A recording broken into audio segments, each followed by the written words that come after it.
ആരെങ്ങനെ no പറയാൻ പോകത്തില്ലായിരുന്നു. എന്ത് കാര്യം ഉണ്ടെങ്കിലും അവരെ കൂടെ ഞാൻ ചെയ്യും.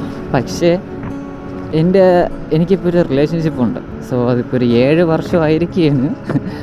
ഓക്കെ, വീട്ടുകാരൊക്കെ ഭയങ്കര ബോറാണ്, എതിർപ്പൊക്കെ ഉണ്ട്. പക്ഷേ പെണ്ണ് എന്നെ മതി എന്നുള്ള ആ രീതിയിൽ നിൽക്കുകയാണ്. സോ എനിക്കും അങ്ങനെയാണ്. ആ ഒരു ആൾ വന്നതിന് ശേഷം എൻ്റെ ലൈഫ് നല്ലതുപോലെ മാറിയിട്ടുണ്ട്. നല്ലതുപോലെ എന്ന് വെച്ചാൽ നല്ലതുപോലെ.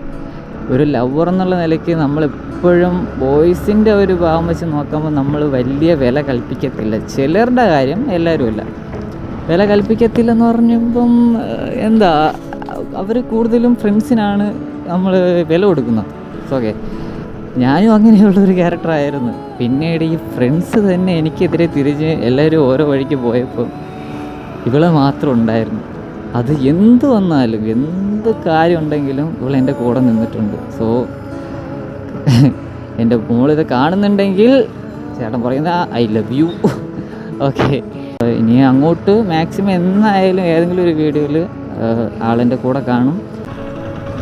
ഫ്രണ്ട്സ് നിങ്ങളുടെ കൂട്ടത്തിലുള്ളപ്പോൾ എല്ലാവരും ട്രസ്റ്റ് ചെയ്യാതിരിക്കുക.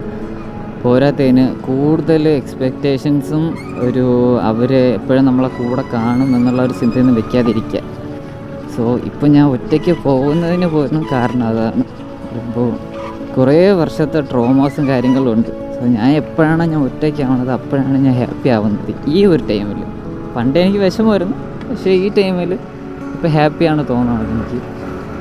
അങ്ങനെ ഞാൻ എന്ത് വന്നാലും ഇതേപോലെ എനിക്ക് വിഷമങ്ങളോ എന്ത് കാര്യം വന്നാലും ഞാൻ ഒറ്റയ്ക്ക് പോകാനും എവിടെയെങ്കിലും പോയി ഒറ്റയ്ക്കൊന്ന് ഇരിക്കാനും, ഇപ്പം ബീച്ചിലാണെങ്കിൽ എപ്പോഴും മനസ്സിൽ ഓരോ വിഷമങ്ങളുള്ള സമയത്ത്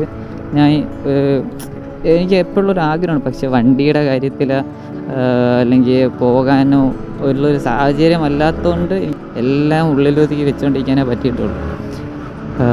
നമ്മൾ ഒറ്റയ്ക്ക് പോണ സുഖവും നമ്മളങ്ങനെ ഫ്രണ്ട്സിൻ്റെ കൂടെ പോയി അങ്ങനെ കിട്ടത്തില്ല. അതും ഒരു പ്രത്യേക തരം ഒരു സുഖമാണ്.